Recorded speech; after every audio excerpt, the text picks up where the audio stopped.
पंजाब हरियाणा सीमा पर किसानों का जमावड़ा लगा हुआ है।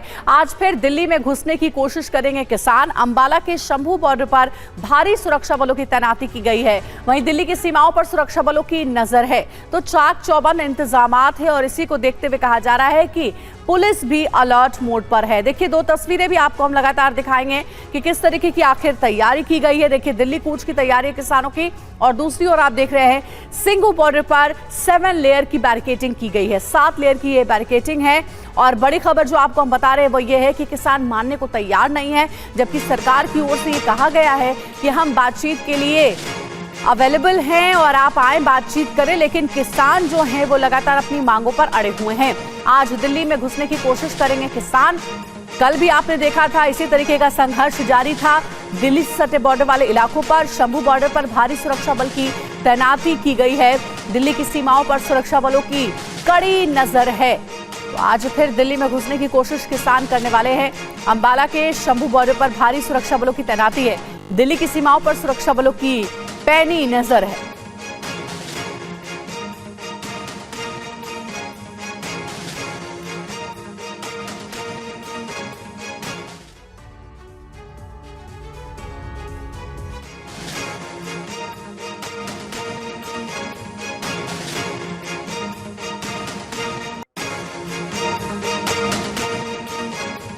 और देखिए, एक और बड़ी खबर है, सिंघू बॉर्डर पर 7 लेयर की बैरिकेडिंग की गई है ताकि किसानों को दिल्ली में एंटर करने से रोका जा सके। किसानों के आंदोलन की वजह से सुरक्षा और कड़ी कर दी गई है। दिल्ली की सीमाओं पर धारा 144 लागू है।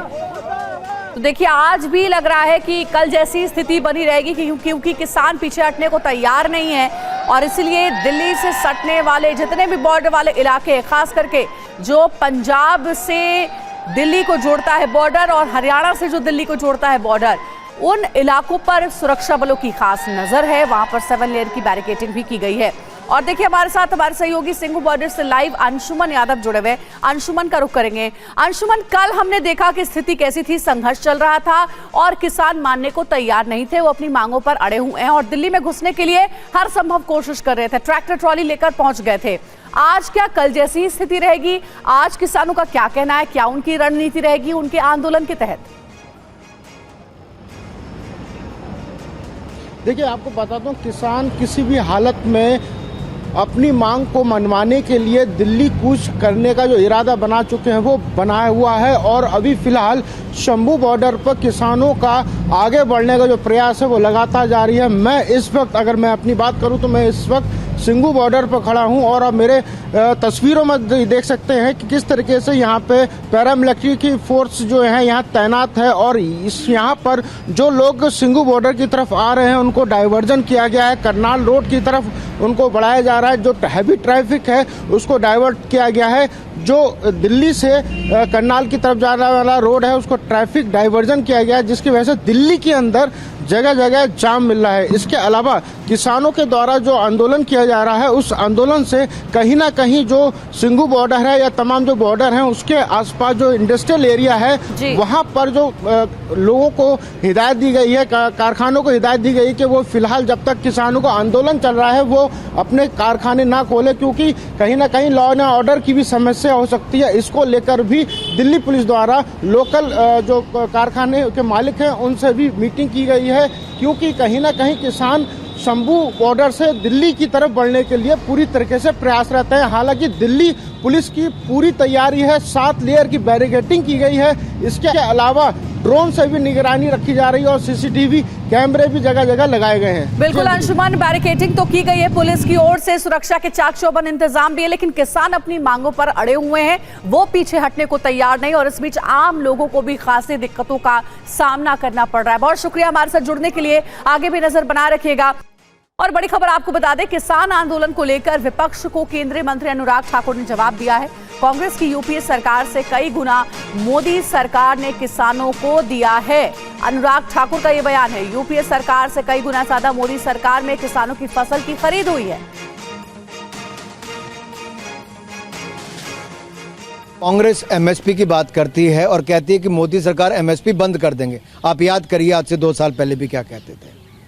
लेकिन मैं देश को बताना चाहता हूं आपके चैनल के माध्यम से, और टीवी 9 के दर्शक जान लें, यूपीए की सरकार में 10 साल में 2004 से 14 तक गेहूं, धान, दलहन, तिलहन इन चारों का कुल मिलाकर खरीद की गई 5.5 लाख करोड़। 5.5 लाख करोड़ एमएसपी में दिया गया। मोदी सरकार ने इन्हीं चार के लिए 18,40,000 करोड़ रुपया खर्च किया है।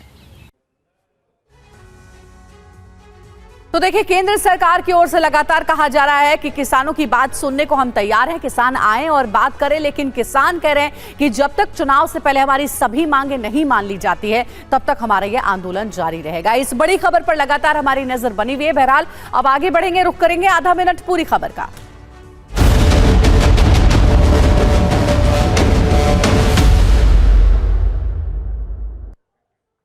तो किसानों के आंदोलन के बीच राहुल गांधी ने बड़ा ऐलान किया है। उन्होंने कहा है कि कांग्रेस की सरकार बनी तो हम एमएसपी की कानूनी गारंटी देंगे।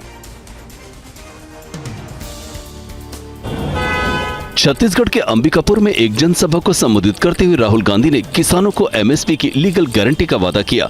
राहुल ने कहा कि ये मुद्दा कांग्रेस के इलेक्शन मैनिफेस्टो में शामिल होगा।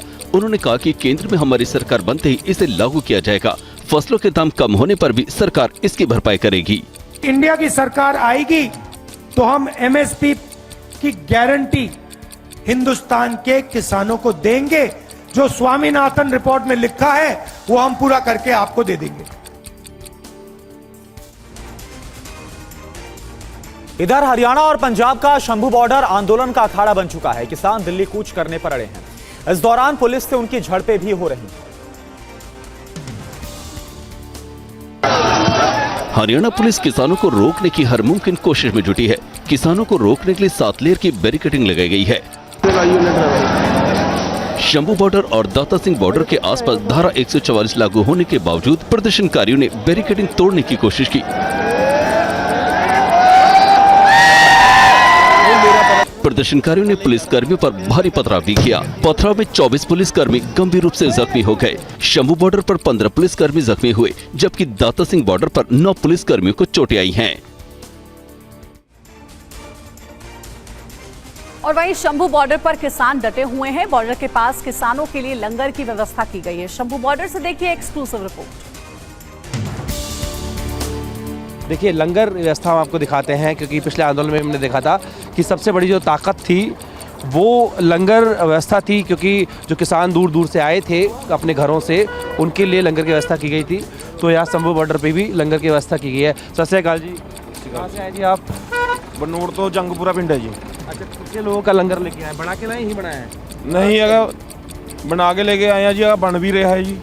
और क्या व्यवस्था कर रहे हैं? कितना अंदाजा मान के चल रहे हैं? कितने लोगों के लिए, कब तक के लिए? कुछ ज्यादा का दिल्ली कूच नहीं करता, ज्यादा का अपना चलता ही रहना जी। इधर किसानों के आंदोलन को देखते हुए दिल्ली की सीमाओं को सील कर दिया गया है, जिसकी वजह से दिल्ली में जबरदस्त ट्रैफिक जाम देखने को मिल रहा है।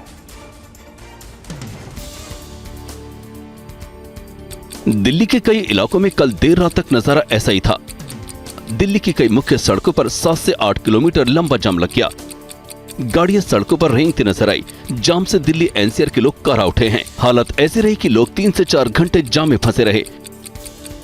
इस ट्रैफिक जाम के आगे दिल्ली ट्रैफिक पुलिस के जवान और अधिकारी बेबस नजर आए। दिल्ली ट्रैफिक पुलिस की हेल्पलाइन की घंटियां देर रात तक बजती रही। दिल्ली एनसीआर का शायद ही कोई ऐसा मुख्य मार्ग था जिस पर लंबा जाम नहीं लगा था। और आइए एक नजर डालते हैं कि बीते 9 साल में पीएम मोदी के नेतृत्व में एनडीए के शासनकाल में किसानों के लिए क्या क्या कदम उठाए गए हैं। सबसे पहले कृषि इंफ्रास्ट्रक्चर के लिए 1 लाख करोड़ रुपए खर्च किए गए, वो आपको बता दें।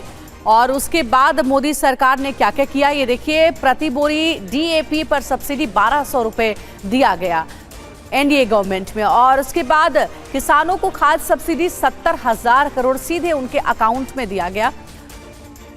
गैर यूरिया उर्वरक की कीमत में कमी आई, प्रति बोरी 50 रुपए। तो देखिए, किसानों को मोदी सरकार की मदद कब कब कितनी मिली वो आपको बता रहे हैं। ई-नैम यानी कि ऑनलाइन मंडी प्लेटफॉर्म पर करीब 2.25 करोड़ किसान रजिस्टर्ड हैं। ये भी जानकारी। फसलों की एमएसपी भी बढ़ाई गई। रबी खरीफ फसलों की एमएसपी मोदी सरकार ने किसानों के लिए बढ़ाई, ये भी बड़ी जानकारी है। उसके बाद फसलों की एमएसपी बढ़ाते हुए कीमतों में 4 बार बढ़ोतरी की गई, यानी कि 4 दफा ये दाम जो है एमएसपी के बढ़ाए गए। कई फसलों की एमएसपी 1.5 से 2 गुनी है। और उसके बाद गन्ना की FRP भी बढ़ाई गई। आपको जानकारी दे रहे हैं कि अभी तक किसानों के लिए मोदी सरकार ने क्या क्या मदद की है, उसके बावजूद किसान आंदोलन पर हैं। गन्ना किसानों को बकाये का भुगतान भी किया गया, ये भी बड़ी जानकारी मिल रही है। और साथ ही 24 करोड़ किसानों को सॉइल हेल्थ कार्ड भी जारी किया गया। सॉइल हेल्थ कार्ड जारी किया गया 24 करोड़ किसानों को। किसान मानधन योजना, लघु सीमांत किसानों के लिए पेंशन योजना भी उपलब्ध कराई गई।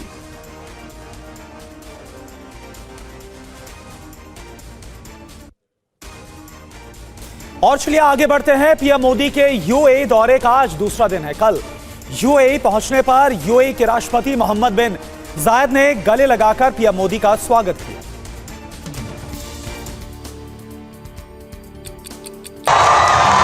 यूएई में पीएम मोदी के स्वागत में ऐलान मोदी कार्यक्रम का आयोजन किया गया था, जहां पीएम मोदी को देखकर भारतीय समुदाय के लोग खुशी से झूम उठे। पीएम ने यहां यूएई के साथ गहरे रिश्ते का जिक्र करते हुए बताया कि किस तरह से राष्ट्रपति मोहम्मद बिन जायद ने उनके कहने पर BAPS मंदिर के लिए जमीन दी। जब साल 2015 में उनके सामने एक मंदिर का प्रस्ताव रखा और उन्होंने यहाँ तक कह दिया, जिस जमीन पे तुम लकीर खींच लोगे वो मैं दे दूंगा। पीएम मोदी आज अबू धाबी में पहले हिंदू मंदिर का उद्घाटन करेंगे और मंदिर उद्घाटन के बाद कतर के दौरे पर रवाना हो जाएंगे। यूएई दौरे के दूसरे दिन आज पीएम मोदी दुबई के अमीर से मुलाकात करेंगे और विश्व सरकार शिखर सम्मेलन को संबोधित करेंगे। आज अबू धाबी में पहले हिंदू मंदिर BAPS मंदिर का उद्घाटन होने जा रहा है। BAPS मंदिर प्राण प्रतिष्ठा का कार्यक्रम करीब 2 घंटे चलेगा। पीएम मोदी आज शाम करीब 7 बजे मंदिर पहुंचेंगे और 3 घंटे मंदिर में रहेंगे। इस दौरान यूएई का राज परिवार भी मंदिर में रहेगा। पीएम शाम की संध्या आरती में शामिल होंगे। अंत में लोकार्पण कार्यक्रम होगा, जिसके बाद पीएम मोदी लोगों को संबोधित करेंगे। इधर हल्द्वानी हिंसा में 6 और आरोपियों की गिरफ्तारी की गई। अभी तक की बात की जाए तो कुल 36 आरोपी गिरफ्तार हो चुके हैं। सीसीटीवी से दंगाइयों की पहचान का काम जारी है। हल्द्वानी के बनभूलपुरा के अवैध कब्जे वाली जगह पर अब पुलिस चौकी बना दी गई है। इसे मलिक का बगीचा भी कहा जाता है, जहां से अतिक्रमण हटाने के दौरान हंगामा हुआ था। बनभूलपुरा से अवैध हथियार बरामद किए गए हैं। उपद्रवियों ने पुलिस थाने में भी आगजनी की थी, जिसमें 6 लोगों की गिरफ्तारी हुई है। साथ ही 41 लोगों के लाइसेंस वेपन जब्त किए गए हैं। पता लगाया जा रहा है कि क्या हिंसा में इनका इस्तेमाल हुआ था। हल्द्वानी हिंसा में गिरफ्तार उपद्रवियों का कबूलनामा सामने आया है। ये बहुत बड़ी गलती की, पुलिस वालों के ऊपर हमने पथराव किया। हल्द्वानी हिंसा में उपद्रवियों की पहचान के लिए 500 घरों की तलाशी ली जा चुकी है। साथ ही 27 संदिग्ध लोगों को हिरासत में लिया गया है। पुलिस छापेमारी के दौरान हिरासत में लिए गए लोगों को रखने के लिए एक अस्थायी जेल बनाई गई है। करीब 5000 नंबर जो मोबाइल नंबर हैं उनकी भी जांच की जा रही है। पुलिस जानने की कोशिश कर रही है कि आखिर ये हिंसा के वक्त जो नंबर थे वो वहां पर इतने ज्यादा एक्टिव क्यों थे। 8 फरवरी को हल्द्वानी हिंसा वाले दिन हंगामा करने वाली महिलाओं की तलाश की जा रही है। अतिक्रमण हटाने गई टीम पर महिलाओं ने पथराव भी किया था। सोशल मीडिया पर वायरल वीडियो के आधार पर आरोपी महिलाओं की तलाश जारी है।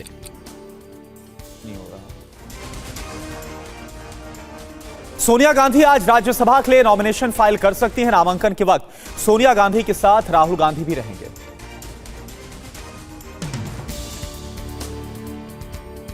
छह बार लोकसभा सांसद रही सोनिया गांधी का संसदीय सफर अब नया मोड़ लेने जा रहा है।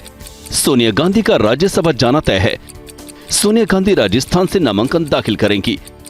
इसके लिए राहुल गांधी भारत जोड़ो न्याय यात्रा से एक दिन का ब्रेक लेकर दिल्ली आ गए हैं। राहुल गांधी भी सोनिया गांधी के साथ विशेष विमान से जयपुर जाएंगे। प्रियंका गांधी भी जयपुर पहुंचेंगी। कांग्रेस के सभी विधायकों को जयपुर पहुंचने के लिए कहा गया है। सचिन पायलट भी छत्तीसगढ़ से जयपुर पहुंच चुके हैं। और बिहार में कांग्रेस की रैली होने जा रही है, जिसमें तेजस्वी यादव शामिल होंगे।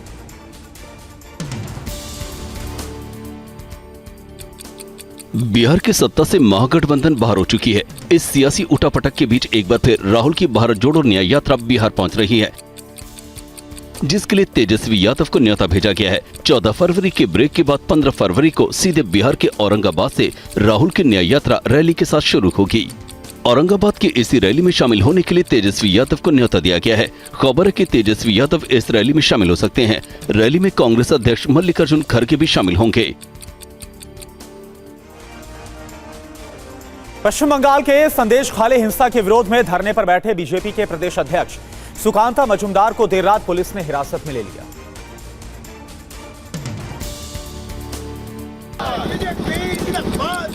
बीजेपी कार्यकर्ताओं के साथ सुकांत मजूमदार बशीरहाट एसपी ऑफिस के बाहर धरने पर बैठे थे। रात करीब 12 बजे के आसपास पुलिस ने उन्हें हिरासत में ले लिया। सुकांत मजूमदार ने बंगाल पुलिस पर गंभीर आरोप लगाते हुए ममता सरकार पर निशाना साधा। इस तरीके का आचरण पुलिस ने किया, ऐसा लग रहा था कि हम कोई चोर है, उचक्के है या कोई क्रिमिनल है। क्रिमिनल तो उधर टीएमसी में बैठा हुआ है, हिम्मत है, दम है, जाके पकड़ो जाके। हालांकि कुछ देर बाद पुलिस ने सुकांत मजूमदार को रिहा कर दिया। और वहीं महाराष्ट्र में कांग्रेस को बड़ा झटका लगा है। पार्टी छोड़ने के एक दिन बाद अशोक चव्हाण बीजेपी में शामिल हो गए।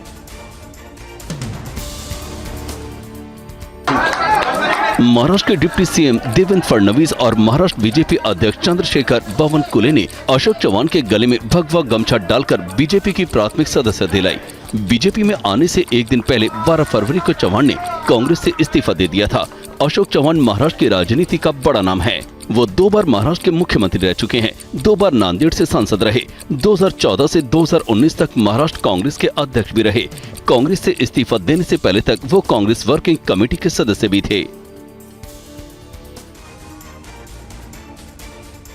इधर अशोक चव्हाण के बीजेपी में चले जाने से महाराष्ट्र कांग्रेस के नेताओं का क्या कहना है, ये भी आपको दिखाते हैं। लोकसभा चुनाव से ठीक पहले अशोक चव्हाण का बीजेपी में शामिल होना कांग्रेस के लिए बड़ा झटका माना जा रहा है। हालांकि कांग्रेस का कहना है कि उनके जाने से पार्टी को कोई फर्क नहीं पड़ेगा। कोई नेता जाने से पार्टी को, विचारधारा से जुड़ी पार्टी को कोई अड़चन नहीं होती है, कोई तकलीफ नहीं होती है और ना समस्या खड़ी होती है। अब जनता बहुत होशियार है, वो आइडियोलॉजी के साथ में, विचारों के साथ में रहती है और मुझे लगता है कि अशोक चव्हाण जी जाने से पार्टी को कोई नुकसान नहीं होगा। लोकसभा चुनाव से पहले पंजाब में अकाली दल को बड़ा झटका लगा है। पूरी खबर आपको रिपोर्ट में दिखाते हैं। शिरोमणि अकाली दल के कई नेता आम आदमी पार्टी में शामिल हो गए हैं, जिन्हें पंजाब के सीएम भगवंत मान ने पार्टी में शामिल करवाया। अकाली दल के मालवा जोन अध्यक्ष हरपाल जुनेजा आम आदमी पार्टी में शामिल हो गए। हरपाल जुनेजा ने अकाली दल के टिकट पर पटियाला शहरी सीट से 2022 का विधानसभा चुनाव लड़ा था। यूथ अकाली दल के वरिष्ठ उपाध्यक्ष गुरलाल भंगू भी आप में शामिल हुए। यूथ अकाली दल के माचा जोन अध्यक्ष गुरशरण सिंह छीना भी आप में शामिल हुए। इनके साथ बड़ी संख्या में अकाली सरपंच और कार्यकर्ताओं ने भी आपका दामन थाम लिया। पंजाब में बीएसपी ने अकाली दल को बड़ा झटका देते हुए अकेले लोकसभा चुनाव लड़ने का ऐलान किया। चंडीगढ़ में बीएसपी की बैठक करीब 4 घंटे चली, जिसमें बीएसपी की प्रदेश स्तरीय कमेटी के नेता शामिल हुए। बीएसपी के केंद्रीय संयोजक रणधीर सिंह बेनीवाल भी बैठक में पहुंचे। बैठक में कहा गया कि शिरोमणि अकाली दल लगातार बीएसपी को नजरअंदाज करते हुए बीजेपी के साथ गठबंधन कर रही है। बीएसपी कभी भी बीजेपी के साथ गठबंधन नहीं कर सकती। 2022 का चुनाव बीएसपी ने अकाली दल के साथ मिलकर लड़ा था। दोनों को 4 सीटें मिली थी। 3 सीट अकाली दल को और 1 सीट बीएसपी के हिस्से आई थी।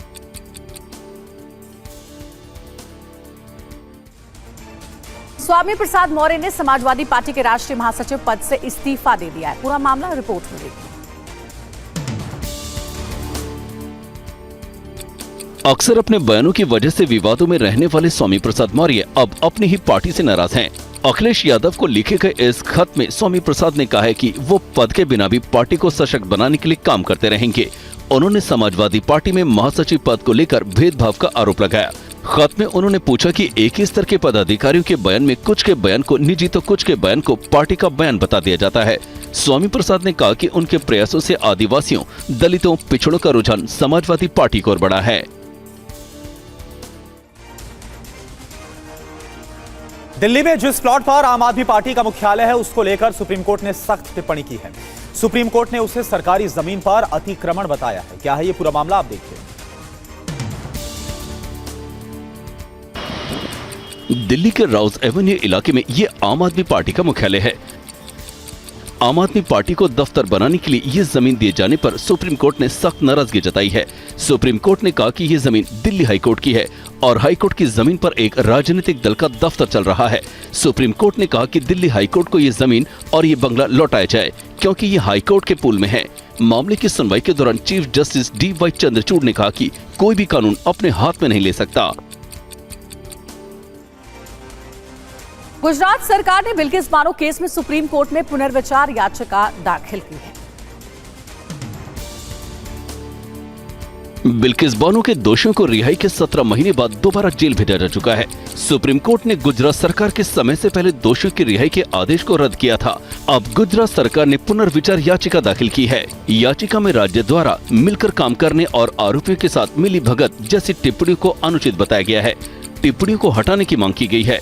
कहा गया कि कोर्ट की टिप्पणियों से राज्य सरकार को गंभीर नुकसान पहुंचा है। गुजरात सरकार ने मई 2022 के फैसले के अनुसार सुप्रीम कोर्ट के आदेश पर काम किया। सुप्रीम कोर्ट ने 8 जनवरी को 11 दोषियों को वापस जेल भेज दिया था। खबर पाकिस्तान से। नवाज शरीफ ने अपने भाई शहबाज शरीफ का नाम प्रधानमंत्री पद के लिए आगे किया है। यह जानकारी PMLN नवाज की नेता मरियम औरंगजेब ने दी।